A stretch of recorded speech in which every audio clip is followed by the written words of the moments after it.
West এশিয়াতে যুদ্ধ তো চলছেই, থামার কোনো নাম নেই। আর ওই ব্যাপারে কিছু আপডেটস দেবো, আর একটা দুটো ফলস ন্যারেটিভ বা মিথ্যা প্রচার চলছে ওই যুদ্ধ কেন্দ্রিক, তো সেই বিষয়েও একটু জানিয়ে রাখবো। এবারে যুদ্ধ যা চলছে আমরা তো দেখতেই পাচ্ছি, এতদিনে আপডেটস তো লাইভ আপডেটস বলুন বা সব রকমের আপডেটস কম বেশি সমস্ত নিউজ চ্যানেলই দিচ্ছে, আমরা পাচ্ছি। আর কোথায় কোথায় অ্যাটাক হচ্ছে, কি হচ্ছে, কন্টিনিউয়াস ইরান যে ইউএস এর বেসগুলোতে, যেখানে যেখানে ওয়েস্ট এশিয়াতে কাতার, কুয়েত, বাহরিন, যেখানে যেখানে ইউএস এর মিলিটারি বেসগুলো আছে, কন্টিনিউয়াস সেখানে অ্যাটাক হয়েই চলেছে। আমি আগের একটা ভিডিও 4-5 দিন আগে করেছিলাম, সেই তবে থেকে এখনো অবধি খালি ইউএস এর বেসগুলোতে অ্যাটাক হয়ে যাচ্ছে।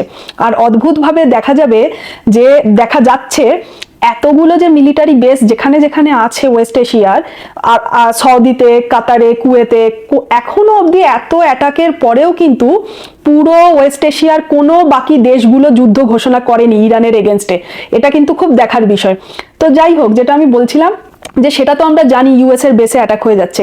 গতকাল যেটা হয়েছে সেটা কিন্তু খুবই চিন্তার বিষয়। সেটা হচ্ছে ইরানের যে একটা আইল্যান্ড আছে, খার্গ আইল্যান্ড, যেটা হচ্ছে ইরানের প্রাণ কেন্দ্র। সেই খার্গ আইল্যান্ডেই সমস্ত অয়েল রিজার্ভ হয়, স্টোর হয়, সেখান থেকে বাকি দেশগুলোতে যায়। সেইখানে কিন্তু ইউএসএ অ্যাটাক করেছে ইরানের প্রাণ কেন্দ্র খার্গ আইল্যান্ডে।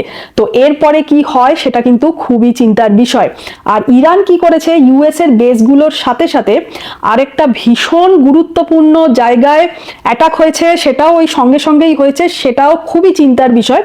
ইউএইর ফুজেইরা পোর্ট, ইউএই কি করেছিল তার আগে বলেনি হরমুজ প্রণালী সম্বন্ধে, বা হরমুজ স্ট্রেট অফ হরমুজ প্রণালী এতদিনে আমরা কম বেশি সবাই বুঝে ফেলেছি, জেনে ফেলেছি যে হরমুজ প্রণালী আর কিছুই না, একটা প্যাসেজ, ছোট প্যাসেজ কিন্তু খুব ইম্পর্টেন্ট প্যাসেজ, সমুদ্রপথ, যার এই পারে রয়েছে ইরান আর ওই পারে রয়েছে ওমান। তো ওই সমুদ্র পথেই সমস্ত তেল, পৃথিবীর 20% তেল ওই সমুদ্র পথেই ইন্ডিয়ান ওশেন হয়ে বাকি সমস্ত দেশে, ইন্ডিয়া, চায়না, তারপরে সাউথ কোরিয়া, ওই এশিয়ার বিভিন্ন জায়গা আর অন্যান্য জায়গাতেও যায়।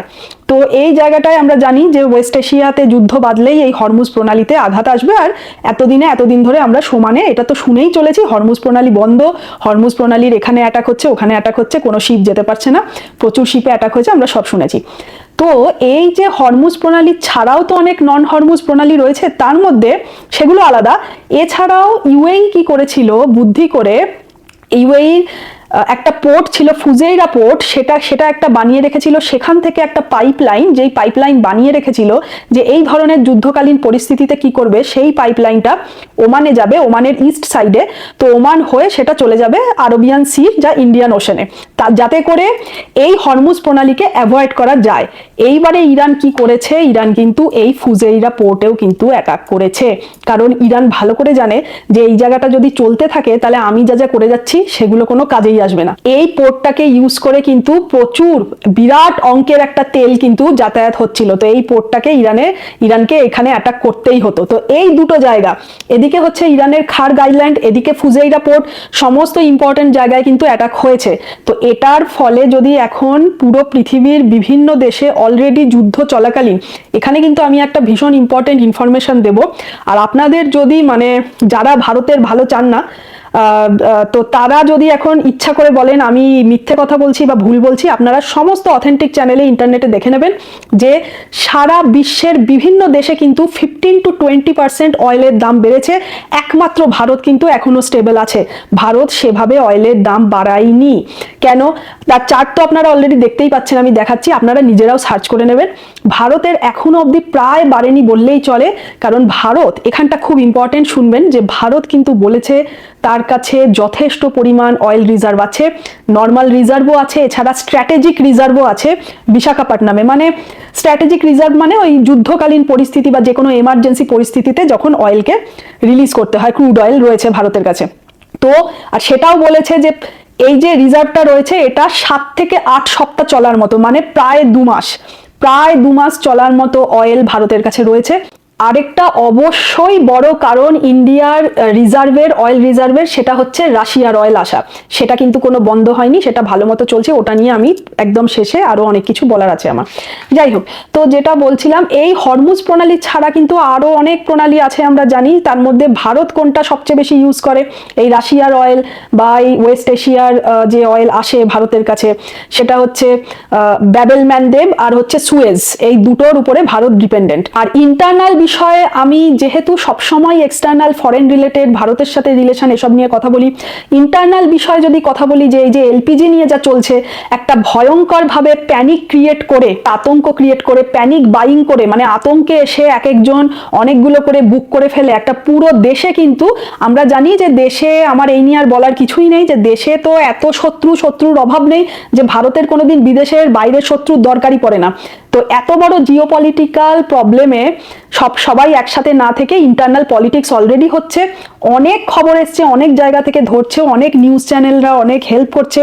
তারপরে সরকারও ফোর্স নামিয়েছে ট্র্যাক করার জন্য। কালোবাজারি, শেয়ার, ব্ল্যাক মার্কেট, এসব তো হচ্ছেই। এছাড়া যেমন অনেক জায়গা থেকে ধরাও পড়ছে। তার মধ্যে একটা এক্সাম্পল, ইউপিতে সমাজবাদী পার্টির একজন, ওখানের একজন লিডার বা নেতা, তার নাম আব্দুর রহমান, এরকম কেউ ঘরের মধ্যে 50টার বেশি সিলিন্ডার অলরেডি স্টোর করে রেখেছে, তাকে ধরা হয়েছে। তো এরকম অনেক কিছুই ঘটছে। এটা পুরোটা একটা ক্রিয়েট করা। এখনো অবধি ভারতের কোনো রকম কোনো কিছুতে কিন্তু প্রবলেম নেই। আগামী 2 মাসের মতো ভারত নিজে বলেছে 7 থেকে 8 উইকের মতো কিন্তু সবকিছু আছে। এছাড়া শুধু তো তাই নয়, এছাড়া প্রধানমন্ত্রীর সেন্ট্রালের থেকে যে গ্যাসের যে উজ্জ্বলা যোজনা প্রকল্প আছে, তার মাধ্যমে তো আরো অনেক সাবসিডি সবাই পানি। সুতরাং এখন অবধি অয়েলের কিন্তু কোনো রকম প্যানিক ক্রিয়েট করা, আতঙ্ক বা অয়েলের কমতি নেই। হ্যাঁ, এবারে দুটো জিনিস যেটা বললাম শুরুতেই, যে এই যে দুটো মেন অ্যাটাক হয়েছে, এর ফলে এখন কি পর্যায়ে পৌঁছাবে সারা পৃথিবীর অয়েলের, সমস্ত দেশে অয়েলের দাম, সেটা দেখার মতো। শুধু তাই নয়, অলরেডি 15 to 20% সমস্ত দেশগুলোতে প্রায় অন অ্যান অ্যাভারেজ বেড়ে গেছে। এরপরে যদি 30-40% বেড়ে যায়, তখন একটা কিন্তু ক্রাইসিসের মতোই কিন্তু দেখা দেবে। সিচুয়েশন খারাপের দিকে গেলে এলপিজিরও কিন্তু দাম বাড়বে, এলপিজিরও দাম বাড়াতেই হবে, কিছু করার নেই। আরেকটা কি, সেটা হচ্ছে আমরা কিছু 2-3 দিন ধরে দেখতে পাচ্ছি আর খবরে শুনতে পাচ্ছি যে ভারতের কিন্তু অয়েল শিপস গুলোকে বা ভেসেলস গুলোকে, ভিএলজিসি গুলোকে ইরান কিন্তু ছেড়ে দিচ্ছে। আর এটা ministry of external affairs, MEA, ওনারা প্রেস কনফারেন্স করে বলেছেন। আমাদের এক্সটার্নাল অ্যাফেয়ার্স মিনিস্টার জয়শঙ্কর, ওনার কাউন্টার পার্ট ইরানের সাথে কথা বলেছে। তারপর থেকে আমরা শুনতে পাচ্ছি, দেখতে পাচ্ছি যে একটা বেশ কয়েকটি জাহাজকে কিন্তু ছেড়ে দিয়েছে ভারতের। এইবারে কিছু জায়গায় নিউজ আসছে কিছুখান থেকে যে ইরান বলে দিয়েছে আমরা ভারতের কোনো শিপকেই আটকাবো না। তো এটা ভারতের একটা বিরাট জয়। এরম কিন্তু কোনো কনফার্মেশন আসেনি, না সেটা ভারতের তরফ থেকে বলেছে না ইরানের তরফ থেকে যে আমরা অ্যানাউন্স করে দিচ্ছি যে ভারতের কোনো শিপই আর আমরা আটকাবো না। যেটা আমরা দেখতে পাচ্ছি যে হ্যাঁ, বেশ কিছু শিপকে ছেড়ে দেওয়া হচ্ছে। এবারে এটার থেকে আমরা খুব ভালো মতো বুঝতে পারছি যে ভারতের ডিপ্লোম্যাসি কতখানি স্ট্রং। এটা তো খুবই পরিষ্কার যে ভারত, জয়শঙ্করের কথায়, ভারতের ডিপ্লোম্যাসির জন্যই কিন্তু আমরা দেখতে পাচ্ছি যে কটি জাহাজ ছেড়ে দিচ্ছে। হয়তো দেখবো যে এটা হতেও পারে যে হ্যাঁ, সবই এক এক করে ছেড়ে দিচ্ছে, কারণ এইভাবে মুখে মুখে তো অ্যানাউন্স নাও করতে পারে। এটা কেন? কারণ খুব সহজেই বোঝা যায় যে আমরা যদি ইতিহাস ঘাটি, বেশি পুরনো ইতিহাস নয়, যে ইরানকে যখন সবসময় আমেরিকা ইরানকে স্যাংশন করেছে, ইরানের অয়েল তার প্রাইস মার্কেটে পুরো ধসে গিয়ে ইরানের যখন অত খারাপ কন্ডিশন ছিল, আমেরিকা স্যাংশন করেছে। আমার আমেরিকা সিরিজে আমি সবসময় বুঝিয়েছি কিভাবে আমেরিকা একজনকে অস্ত্র দেয় আর আরেকজনকে স্যাংশন করে, এই করে করে সারা পৃথিবীতে গ্লোবাল পুলিশিং চালিয়ে যাচ্ছে, ইউনিপোলারিটি চালিয়ে যাচ্ছে। তো ইরানকে যখনই স্যাংশন করেছে অতকাল ধরে, তা সত্ত্বেও কিন্তু ইউএস এর কোনো রকম স্যাংশন না মেনে ভারত কিন্তু সব সময় ইরানের থেকে অয়েল কেনা চালু রেখেছে। ভারত টাকায় পেমেন্ট করেছে ইরানকে, তা সত্ত্বেও কিন্তু ভারত কখনোই ইউএস এর ভয়তে ইরানের থেকে অয়েল কেনা বন্ধ করেনি। তো সেই ডিপ্লোম্যাসি হয়তো আজকে কাজে আসছে যে ইরান জাহাজগুলো সব ছেড়ে দিচ্ছে। আর ইরানের সঙ্গে তো ভারত সম্পর্ক খারাপও কোনোদিন করেনি ডিপ্লোম্যাটিক দিক থেকে। আমি এর পরের ভিডিওতে ইসলাম আসার আগে, পার্সিরা থাকার সময় থেকে যে ভারতের যে দৃঢ় সম্পর্ক, অতি সুন্দর সম্পর্ক ইরানের সাথে, আমি সেই নিয়েও একটা ভিডিও অবশ্যই বানাবো। আরেকটি মজার বিষয় হলো, যেটা খবরে এসছে খুব রিসেন্টলি, যে ইরান কিন্তু যুদ্ধ থামানোর জন্য 3টে শর্ত দিয়েছে। এটা খুবই ইন্টারেস্টিং। ইউএস এবারে কি করে, ট্রাম্প মহাশয় কি করেন, খুবই দেখার বিষয়। কারণ কিছুটা তো ফাপড়ে পড়ার মতো, বিপদে পড়ার মতো, নইলে তো ইরান মনে হচ্ছে না থামবে। কারণ হচ্ছে তিনটে শর্ত কি? ইরানের প্রথম শর্ত হচ্ছে সমস্ত রকমের legitimate right, recognition of legitimates right. Iran একটা সার্বভৌম দেশ, সভেরেন্টি। এছাড়া ইরান সোজা ভাষায় এটা বলতে চাইছে যে আমরা আমাদের দেশের সুরক্ষার জন্য, নীতি গঠনের জন্য যা যা করবো সেটাকে মেনে নিতে হবে। আমাদের নিউক্লিয়ারে অন্য কোনো দেশের যেন চোখ না পড়ে, আঘাত না করে আমাদের দেশের কোনো রকম অ্যাসেটসে, সেটা অবশ্যই নিউক্লিয়ার। তো এই ধরনের কথা বলতে চাইছে, এটার গ্যারেন্টি। সেকেন্ড হচ্ছে কম্পেনসেশন দিতে হবে। যুদ্ধে এতদিন অবধি যা যা ক্ষতি হলো, ইনফ্রাস্ট্রাকচার, বিল্ডিং, মিলিটারি বেসগুলোর সব কম্পেনসেশন চাই। থার্ড কি বলছে? থার্ড বলছে আন্তর্জাতিক শক্তি, মানে অবশ্যই ইউএন, ইউনাইটেড নেশন, রাশিয়া, এরকম বড় বড় দেশ থেকে বা আন্তর্জাতিক শক্তির থেকে এগ্রিমেন্ট, ট্রিটি সাইন করতে হবে যে আর কোনো হামলা হবে না আমাদের উপর। তো এই ধরনের তিনটে কিন্তু কন্ডিশন দিয়েছে, খুবই ইন্টারেস্টিং। এবারে ইউএসএ কি করে সেটা দেখার। এইবারে সবশেষে যেটা বলবো সেটা বলে শেষ করব। একটি ফলস ন্যারেটিভ বা মিথ্যা প্রচার চলছে যা খুবই হাস্যকর, যে রাশিয়া নাকি এখন আর ডিসকাউন্টে অয়েল দেবে না বলে দিয়েছে ইন্ডিয়াকে। দু একটি আনঅথেন্টিকেট নিউজ চ্যানেলও বলবো না, এক একটা চ্যানেলে এরকম রটেছে, সেখান থেকে সবখানে রটে গেছে। দুদিন আগে দেখছিলাম আমাদের পশ্চিমবঙ্গেরও one of the most popular news channel, যেখানে চিফ এডিটর উনি শুধু নিরপেক্ষ থাকার চেষ্টা করে যান, সবাইকে খুশি রাখার চেষ্টা করে যান।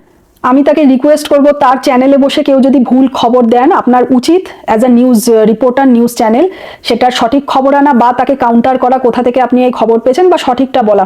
আর যিনি বলেছেন তিনিও ওখান থেকে শুনেই বলেছেন, তাকেও আমি ডিসরেসপেক্ট বা অসম্মান করছি না, কারণ এটি রটেছে, যে এভাবে রটেছে যে রাশিয়া বলছে, পুতিন বলছে ইন্ডিয়াকে যে নো মোর ফ্রেন্ড, আমরা আর কোনো বন্ধু নই, আর তোমাকে কোনো ডিসকাউন্ট দেওয়া যাবে না, আমি শুধু এখন আমার বিজনেস দেখবো, তুমি যাও। তুমি তখন আমার কাছে এসেছিলে যখন তোমার দরকার ছিল, আবার তুমি ইউএস এর কাছে ফিরে গেছিলে, তাই এখন আর আমি তোমার বন্ধুত্ব দেখবো না। এত হাস্যকর। যেই রাশিয়া সারা জীবন, যে কোনো মুহূর্তে, যে কোনো সময়, আর এটা আমি বহুবার আগেও বলেছি, যে কোনো অবস্থাতে ভারতের পাশে রয়েছে, সেই রাশিয়া এই ধরনের কথা বলবে। দ্বিতীয়, উনি রাশিয়ার পুতিন, উনি পশ্চিমবঙ্গের মুখ্যমন্ত্রী বা তার পরিবারের লোক নন। আজকে লাফিয়ে ধর্ণা মঞ্চে শুয়ে পড়লেন, কালকে বাসন বাজালেন, পরশু ন্যাস্টি হোম মিনিস্টার, নটি হোম মিনিস্টার। পুতিনকে, রাশিয়ার পুতিনকে, সব কিছুকে যদি পশ্চিমবঙ্গের মুখ্যমন্ত্রীর বিচার করা হয়, এর থেকে হাস্যকর কি হতে পারে? যে পুতিন বলছেন তুমি আর আমার ফ্রেন্ড নয়, আর তোমাকে ডিসকাউন্ট দেবো না। যা হয়েছিল, 30% ডিসকাউন্ট তখন দিয়েছিল রাশিয়া, যখন রাশিয়া ইউক্রেনের যুদ্ধ চলছিল, আর এই ইউএসএ রাশিয়াকে স্যাংশন করেছিল। তো রাশিয়ার অয়েলের বাজার সাংঘাতিকভাবে পড়ে গেছিল। ইউএস এর সাথে মিলে ইউরোপের দেশগুলো যারা রাশিয়ার এগেনস্টে ছিল, তারাও অয়েল সিজ করে দিয়েছিল, রাশিয়ার কিনছিল না। তো অয়েলের দাম যখন বাজারে পড়ে গেছিল, তখন রাশিয়া বাধ্য হয়েছিল খুবই সস্তায় 30% ডিসকাউন্টে এশিয়ার দেশগুলোকে দিতে, যার মধ্যে ভারত অন্যতম। আর ভারত তখনও কিন্তু, ভারত ইউএস এর কোনো রকম স্যাংশনের হুমকি চুমকি তোয়াক্কা না করে রাশিয়ার থেকে অয়েল নিয়ে গেছে। এবারে আজকে যদি এরকম খবর আসে যে রাশিয়া 30% ডিসকাউন্ট হয়তো আর রাখছে না, কারণ এটা তো তার নিজের দেশ, তার নিজের অয়েলের ব্যবসা। এখন অয়েলের বাজারের এমন সাংঘাতিক অবস্থা যে সে নিশ্চয়ই 30% ডিসকাউন্ট আর দেবে না। সে দেখবে যে আমি কোন ভালো দামে বাজারে বিক্রি করতে পারবো, আর সে ক্রমাগত ইন্ডিয়াকে কিন্তু অয়েল সাপ্লাই করে যাচ্ছে, আর ইন্ডিয়াও নিয়ে যাচ্ছে। সুতরাং এত হাস্যকর আলোচনা নিউজ চ্যানেলেও হয়েছে, এই নিউজ চ্যানেলেও, এছাড়া দু একটি জায়গায় রটেছে, এটা সম্পূর্ণ ভুল। আর যে কোনো অবস্থাতে, যে কোনো সময় রাশিয়া ভারতের পাশে ছিল, ভারতের পাশে আছে, ভারতের পাশে থাকবে। সহজ বাংলায় কঠিন ভূরাজনীতি, এটি আমার ইউটিউব চ্যানেল। সকলকে অনুরোধ করব অবশ্যই এখানে এসে পুরনো ভিডিওগুলো দেখতে, সব রাখা আছে। একই নামে রয়েছি, রে মজুমদার সায়ন্তনী। প্লে লিস্টে মূলত আপাতত 3 ধরনের প্লে লিস্ট আছে। একটা আমেরিকার উপরে, যেটা হচ্ছে আমেরিকার ডলারের উত্থান এবং পৃথিবীর অর্থনীতির সর্বনাশের ভূমিকা, কিভাবে আমেরিকার ডলার রিজার্ভ কারেন্সি স্ট্যাটাস পেল, ফিয়াট কারেন্সি হলো, তারপর সেখান থেকে পেট্রো ডলার ইউজ করে কিভাবে ভারত এবং ভারতীয় উপমহাদেশে র্যাডিকালিজম ছড়িয়েছে, তারপর ফেডারেল রিজার্ভ, ট্রেজারি বন্ড, আমেরিকার মিলিটারি কমপ্লেক্স, কেন ডলার, আইটি ওয়ার্ল্ডটাকে ডলার ক্রিয়েটেড কি করে হলো, এই সমস্ত কিছু আমি পুঙ্খানুপুঙ্খ এক্সপ্লেন করেছি। এছাড়া বর্তমানে যে সমস্ত দেশ ডলার থেকে বেরিয়ে আসতে চাইছে, তার কয়েকটি এপিসোড, ডি ডলারাইজেশন, বর্তমান পরিস্থিতি নিয়ে, এবং চায়না সিরিজ ভীষণ ইম্পর্টেন্ট, মাও সেতুং, কোটি কোটি মানুষের হত্যাকারী মাও সেতুং, তারপর ড্যান